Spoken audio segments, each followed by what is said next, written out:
Bismillahirrahmanirrahim. Assalamualaikum warahmatullahi wabarakatuh. Hai adik-adik sekalian, hari ini finally kita sampai pada the last materi terakhir dari mata kuliah meteorologi laut, yaitu tentang mitigasi bencana dan adaptasi bencana. Masih bersama saya tentunya Ibu Sari. Nah, seperti materi-materi sebelumnya, kita tentu perlu tahu apa itu mitigasi adaptasi bencana. Ada 3 istilah di sini yang Ibu pikir adik-adik perlu tahu, ya. Mungkin sudah tidak asing lagi, tapi ada baiknya kita tahu ya pengertiannya apa. Yang pertama adalah mitigasi.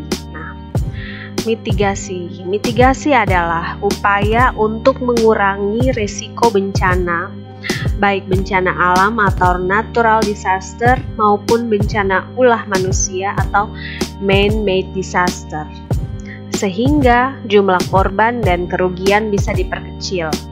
Caranya yakni dengan membuat persiapan sebelum bencana terjadi. Jadi mitigasi itu adalah upaya untuk mengurangi risiko bencana, baik bencana alam maupun man-made disaster tadi, sehingga bisa meminimalisir jumlah korban dan kerugian yang terjadi akibat bencana tersebut. Caranya adalah dengan membuat persiapan sebelum bencana terjadi. Nah, ini adalah mitigasi. Kemudian yang berikut adalah adaptasi bencana alam. Nah, adaptasi bencana alam adalah penyesuaian sistem alam dan manusia terhadap bencana alam yang terjadi guna mengurangi dampak negatif dari bencana alam tersebut. Nah, jadi adaptasi bencana alam ini adalah kita manusia berusaha untuk beradaptasi dengan bencana alam yang terjadi tersebut. Agar kita bisa tetap bertahan hidup tentunya ya. Jadi kita, karena bencana alam itu tidak bisa kita tahan ya, tidak bisa kita tapi bisa kita hindari, bisa kita kurangi risiko terjadinya dampak dari bencana alam tersebut ya. Nah, itu adalah bencana alam. Jadi kita beradaptasi, menyesuaikan diri dengan bencana alam yang terjadi tadi. Itu adalah istilah dari yang kedua, adaptasi bencana alam. Yang berikut adalah penanggulangan bencana. Nah, penanggulangan bencana ini disebut juga dengan tanggap darurat bencana. Nah, merupakan rangkaian kegiatan yang dilakukan sesegera mungkin setelah kejadian bencana untuk menangani dampak buruk yang ditimbulkan. Rangkaian kegiatan itu meliputi penyelamatan dan evakuasi korban, pemenuhan kebutuhan dasar, perlindungan pengurusan pengungsi, dan pemulihan sarana dan prasarana. Jadi penanggulangan bencana ini adalah semacam upaya ya untuk menangani dampak buruk yang ditimbulkan akibat bencana tadi. Jadi disebut juga dengan istilah tanggap darurat bencana. Nah, 3 istilah mitigasi, adaptasi bencana alam, dan penanggulangan bencana ini belakangan ini sering kita dengar ya. Apalagi kita di Indonesia di awal tahun 2021 ini banyak sekali terjadi bencana alam. Sebagai contoh, beberapa waktu yang lalu terjadi gempa bumi di daerah Mamuju ya, 6,2 skala Richter. Kemudian ada juga terjadi tanah longsor dan banjir di daerah Jawa. Nah, itu merupakan bencana alam yang terjadi ya. Kalau tanah longsor dan banjir itu terjadi akibat ulah manusia. Tapi kalau gempa bumi, kemudian kemarin juga Ibu dengar ada informasi bahwa Gunung Semeru meletus.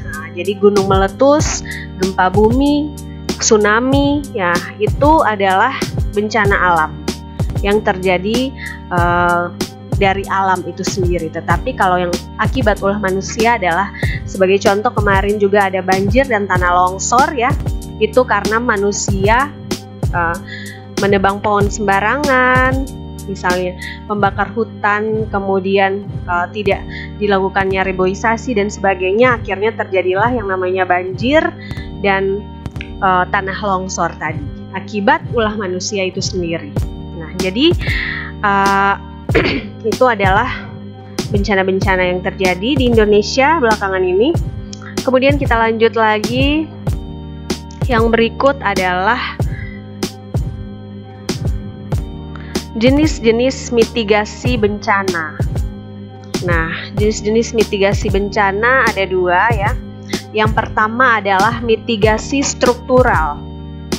Nah, mitigasi struktural ini adalah upaya untuk meminimalisir bencana yang dilakukan dengan cara membangun berbagai prasarana fisik dan menggunakan teknologi.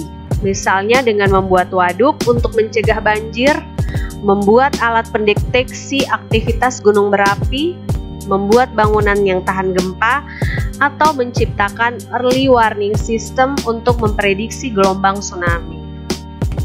Jadi, mitigasi struktural adalah upaya untuk meminimalkan bencana dan dilakukan dengan prasarana fisik dan menggunakan teknologi. Jadi dia terstruktur ya, seperti early warning system untuk tsunami, bangunan tahan gempa, dan alat pendeteksi aktivitas gunung berapi. Dan dengan adanya mitigasi struktural ini diharapkan bisa meminimalisir kerugian yang diakibatkan dari bencana tersebut ya. Itu adalah jenis mitigasi yang pertama. Kemudian yang kedua adalah, kita lihat lagi di sini, mitigasi non struktural.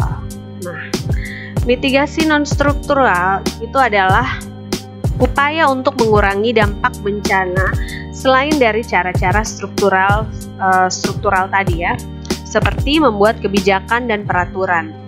Contohnya Undang-Undang Penanggulangan Bencana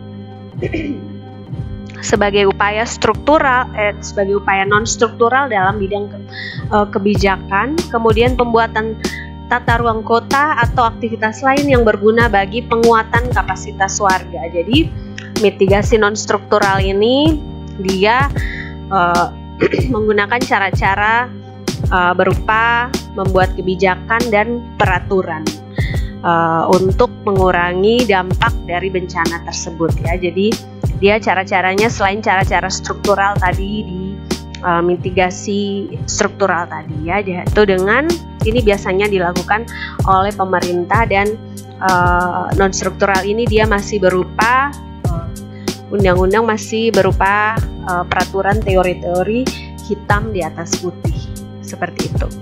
Nah, kita lihat lagi selanjutnya adalah tujuan dari mitigasi.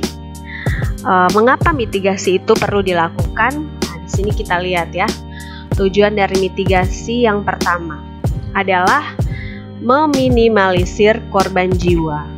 Ya, tentu dengan adanya mitigasi bencana tadi, misalnya digunakan early warning system untuk mendeteksi tsunami, maka di tempat yang akan terkena tsunami itu diinformasikan kepada masyarakat tersebut misalnya agar segera mengungsi. Nah, otomatis akan mengurangi korban jiwa ya, karena sudah diberikan mitigasi tadi. Kemudian yang kedua, meminimalisir kerugian ekonomi. Nah, dengan adanya mitigasi bencana ini diharapkan kerugian ekonomi yang terjadi pada masyarakat itu dapat diminimalisir. Misalnya setelah dikasih tahu bahwa akan terjadi tsunami atau gempa, penduduk-penduduk yang berada di daerah tersebut bisa segera memindahkan barang-barang yang misalnya harta-harta berharga atau barang-barang yang penting di rumah bisa dipindahkan ke tempat yang lebih aman, dan untuk sementara pindah dari tempat tinggalnya ke tempat yang lebih aman. Jadi setidaknya dapat meminimalisir kerugian yang terjadi seperti itu. Kemudian yang tujuan ketiga adalah meminimalisir kerusakan sumber daya alam, bersama juga dengan poin 1 dan 2 tadi. Kemudian pedoman bagi pemerintah untuk membuat rencana pembangunan di masa depan. Jadi diharapkan dengan adanya mitigasi bencana ini menjadi pedoman bagi pemerintah dalam pembangunan di masa depan. Misalnya pada suatu daerah tertentu dia sering mengalami gempa dan tsunami, maka pemerintah misalnya melakukan pembangunan di tempat itu dengan membuat bangunan-bangunan yang anti gempa atau tahan gempa, sehingga ketika bencana tersebut terjadi tidak terlalu mengalami kerusakan dan memakan korban jiwa. Kemudian yang kelima, meningkatkan public awareness atau kesadaran masyarakat dalam menghadapi risiko dan dampak bencana. Jadi dengan adanya mitigasi bencana ini, masyarakat menjadi sadar terhadap risiko dan dampak dari bencana tersebut. Seperti yang terjadi misalnya kemarin Gunung Semeru meletus, itu sudah dikasih tahu, diberitahu pada masyarakat sekitar yang tinggal di kaki gunung itu agar segera mengevakuasi diri agar ketika gunung tersebut meletus tidak memakan korban jiwa dan menjadi lebih sadar terhadap dampak dari bencana itu. Nah, itu kalau bencana alam. Misalnya kalau bencana akibat ulah manusia, banjir misalnya, itu juga menyadarkan manusia bahwa pentingnya kita untuk menjaga lingkungan kita. Misalnya tidak mau menebang pohon sembarangan, tidak buang sampah sembarangan seperti itu, atau tidak mengalihfungsikan tempat-tempat hijau menjadi tempat-tempat yang pemukiman dan sebagainya. Akhirnya tidak adanya peresapan saat hujan sehingga mengakibatkan banjir dan tanah longsor. Nah, ini otomatis membangun kesadaran masyarakat tadi atau public awareness ya dengan adanya mitigasi bencana. Kemudian dapat membuat masyarakat merasa aman dan nyaman. Masyarakat menjadi aman dan nyaman karena sudah diinformasikan terlebih dahulu. Misalnya kalau yang gempa tadi, gempa bumi atau gunung meletus misalnya, sudah diinformasikan kepada masyarakat sekitar untuk mengevakuasi diri ke tempat yang lebih aman. Jadi ketika terjadi bencana alam tersebut, mereka sudah ada di tempat yang aman dan nyaman. Jadi ini adalah tujuan dari mitigasi bencana. Nah, yang berikut kita lihat lagi kegiatan dalam mitigasi bencana. Kegiatan dalam mitigasi bencana yang pertama adalah mengenal dan memantau risiko bencana. Jadi kegiatan yang ada dalam mitigasi bencana ini adalah mengenal dan memantau risiko bencana, yaitu kemudian yang kedua, membuat perencanaan partisipasi penanggulangan bencana. Yang ketiga adalah memberi awareness bencana bagi warga sekitar. Ini dilakukan oleh pemerintah, misalnya oleh tim-tim mitigasi bencana tadi, dengan memberikan kesadaran akan bencana yang terjadi ke masyarakat sekitar dengan melakukan pelatihan mitigasi bencana. Misalnya ada dari pemerintah, itu biasanya mereka ada melakukan sosialisasi misalnya ya ke sekolah, tempat-tempat yang rawan gempa misalnya. Mereka ke sekolah memberitahu cara-cara untuk menghadapi bencana ya, mitigasi bencana ketika bencana alam itu terjadi. Kemudian yang keempat adalah mengidentifikasi dan mengenal sumber ancaman bencana. Jadi mengidentifikasi dan mengenal sumber ancaman bencana itu seperti apa. Misalnya kalau bencana alam terjadi karena alam, bencana akibat ulah manusia itu sendiri. Jadi bagaimana cara kita meminimalisirnya atau mengurangi ataupun menghindari. Tetapi kalau bencana alam itu tidak bisa kita minimalisir, tapi bisa kita hindari. Hanya yang bisa kita minimalisir adalah kerugian yang terjadi dari bencana alam itu, berbeda dengan bencana akibat ulah manusia ya. Kemudian yang berikut, memantau penggunaan teknologi dan pengelolaan sumber daya alam. Dengan ada kegiatan dalam mitigasi bencana ini adalah salah satunya memantau pengelolaan sumber daya alam dan penggunaan teknologi yang tinggi agar tidak terjadi hal-hal yang bisa mengakibatkan bencana tadi. Kemudian mengawasi pelaksanaan tata ruang. Lalu yang terakhir adalah mengawasi pengelolaan lingkungan hidup. Dan ini sangat penting karena bencana itu terjadi pada lingkungan kita, dan pola tata ruang seperti apa itu bisa mengakibatkan, bila salah dalam penataan tata ruang maka akan mengakibatkan bencana tadi. Nah, ini adalah beberapa kegiatan yang dilakukan dalam mitigasi bencana ya. Kemudian kita lihat lagi yang berikut. Nah, prinsip-prinsip dalam mitigasi bencana. Nah, dalam mitigasi bencana tentu ada beberapa prinsip. Nah, yang pertama adalah bencana yang terjadi adalah pelajaran saat terjadi bencana berikutnya. Jadi membuat kita masyarakat menjadi tahu seperti apa bencana ini, dan bila terjadi lagi apa yang harus kita lakukan. Jadi lebih mempersiapkan diri ya. Istilahnya jangan jatuh ke lubang yang sama. Misalnya kalau tahun ini gempa, tempat itu kita tinggal di tempat yang rawan gempa, misalnya rumah kita roboh tahun ini, tahun berikutnya lagi kita membangun rumah yang anti gempa misalnya. Jadi ketika terjadi gempa rumah kita tidak roboh seperti itu. Itu adalah salah satu contoh. Jadi menjadi pelajaran ya. Kemudian yang berikut, butuh kerjasama dari berbagai pihak. Nah, dengan adanya mitigasi bencana ini kita semua saling bekerja sama bersama-sama untuk meminimalisir korban jiwa yang terjadi dari bencana tersebut, saling tolong menolong dan saling membangun kepercayaan ya, agar bencana alam ataupun bencana akibat ulah manusia yang terjadi ini kita semua bisa saling aman dan nyaman dalam menghadapinya. Kemudian yang ketiga, dilaksanakan secara aktif. Jadi bencana alam ini harus jadi mitigasi ini perlu selalu dilakukan dan dilaksanakan secara aktif, terutama ketika diprediksi akan terjadi bencana alam tadi. Jadi harus dilakukan sesegera mungkin ya, untuk mengurangi korban yang berjatuhan atau kerugian ekonomi yang terjadi.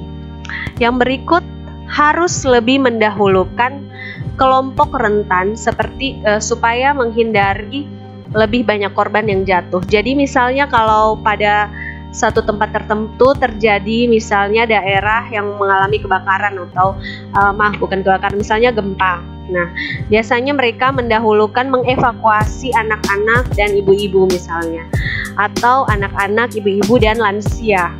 Nah, itu yang kemudian bapak-bapaknya terakhir, didahulukan yang lebih lemah seperti itu ya, yang rentan. Kemudian yang berikut, harus selalu dipantau dan dievakuasi supaya hasilnya efektif. Jadi dievaluasi supaya hasilnya efektif. Jadi mitigasi bencana ini selalu dipantau dan dievaluasi agar hasilnya efektif ya. Tidak benar-benar merupakan upaya untuk meminimalisir tadi, benar-benar memberikan manfaat ya. Jadi banyak jiwa yang selamat dari bencana tersebut, dan juga banyak tidak memakan kerugian yang besar ya dengan adanya mitigasi ini. Jadi ini adalah prinsip-prinsip dari mitigasi bencana ya. Kemudian kita lihat lagi selanjutnya,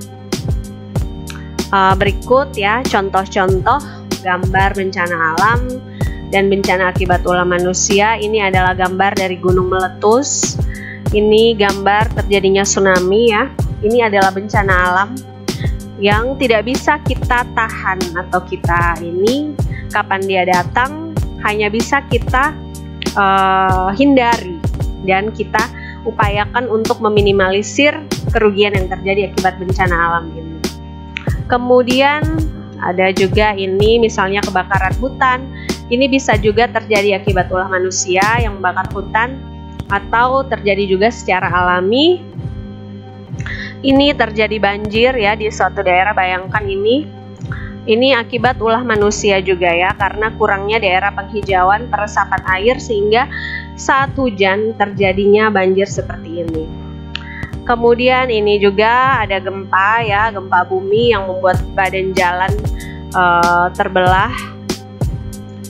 Ini tanah longsor ya, sampai ada pohon yang tumbang ya. Jadi demikian materi untuk mitigasi bencana ya dan adaptasi bencana. Untuk referensi ini yang Ibu pergunakan, adik-adik sekalian bisa juga cari informasi atau membaca bahan bacaan yang lain yang berkaitan dengan mitigasi dan adaptasi bencana untuk menambah hasanah pengetahuan kalian ya. Untuk materi terakhir, Ibu pikir sampai di sini saja. Selamat belajar, terima kasih. Untuk tugasnya nanti Ibu akan berikan dan silakan kalian komen di kolom komentar. Demikian dari Ibu, terima kasih. Selamat belajar. Assalamualaikum warahmatullahi wabarakatuh.